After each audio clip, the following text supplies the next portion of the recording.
سمجھ نہیں آ رہی کہ آپ لوگ کرنا کیا چاہ رہے ہیں، کیونکہ D G I S P R کی پریس کانفرنس کے بعد آپ لوگوں نے ایک بہت ہمبل پریس کانفرنس کی اور آپ نے یہ مینشن کیا کہ آپ لوگ وہ ٹون نہیں اپنانا چاہتے، لیکن آج کے جلسے کے بعد پھر آپ نے اپنی ٹون بدل لی، یہ کیا اسٹریٹجی ہے؟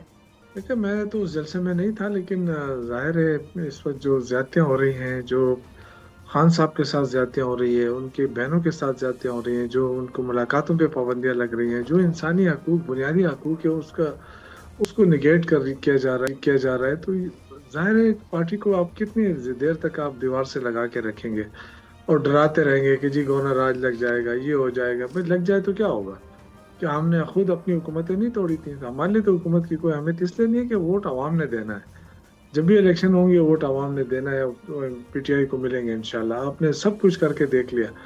تو میرا یہ خیال ہے کہ اب ملک اس نہج پہ پہنچ گیا ہے کہ اب ہم نے آگے کیسے چلنا ہے، یہ سب نے مل کے ڈیسائیڈ کرنا ہے۔ شوکت یوسف سعید صاحب، یہ بتائیے گا کہ کیا یہ درست ہے کہ جو پیغام رسانی ہوئی ہے جلسے کے تھرو وہ عمران خان کے پیغامات ہیں؟ کیونکہ سہیل آفریدی اور شفیع جانی کہہ رہے ہیں کہ عمران خان کا پیغام ہے یہ کہ آزادی یا موت اس میں سے چوز کرنا ہے، تو کیا یہ جو پیغام ہے یہ پہلے جو ملاقاتیں ہوتی رہی ہیں انہی تک پہنچا آپ کی لیڈرشپ؟ کیونکہ اب تو نہیں کوئی ملاقات ہو رہی، تو یہ کب ڈیسائیڈ ہوا تھا کہ جلسے میں یہ باتیں ہوں گی؟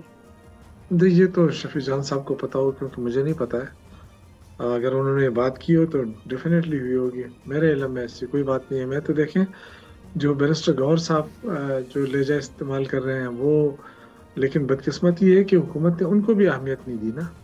جو بیرسٹر سلمان اکرم راجہ صاحب اور بیرسٹر گوہر صاحب نے جو لائن لی ہے اس پہ بھی تو حکومت کوئی اہمیت نہیں دے رہی، نہ اس کو فالو کر رہی ہے، تو اس سے مشکلات بڑھ رہی ہیں۔ دیکھیے جو ورکرز ہیں نا وہ غصے میں ہیں، ان کے اشتعال میں ہیں، اور لیڈرشپ کے اوپر بہت بڑا پریشر ہے کہ جی آپ تحریک کا اعلان کریں۔ لیکن میرا یہ خیال ہے کہ بیرسٹر گوہر اور سلمان اکرم راجہ بڑے اس کے ساتھ تحمل کے ساتھ لگے ہوئے ہیں کہ کسی طریقے سے حکومت جو ہے وہ رول آف لا پہ چلے اور وہ اقدامات کرے جو آئین اور قانون کے دائرے میں رہ کر ہو۔ جیسے عمران خان کے کیسز ہیں، سارے وزراء کہتے ہیں اوپن اینڈ شٹ کیسز ہیں۔ بھئی اوپن اینڈ شٹ کیسز ہیں تو سماعت کیوں نہیں ہو رہی ہے؟ تاریخی کیوں بدلتی جاتی ہیں بغیر کسی وجہ کے؟ 2.5 سال ہو گئے ان کے کیس ہی نہیں لگ رہا ہے۔ تو اس سے جو ہے نا یہ ظاہر ہوتا ہے کہ آئین قانون پہ عمل درآمد نہیں ہو رہا، تو اس سے آہستہ آہستہ مشکلات میں اضافہ ہو رہا ہے۔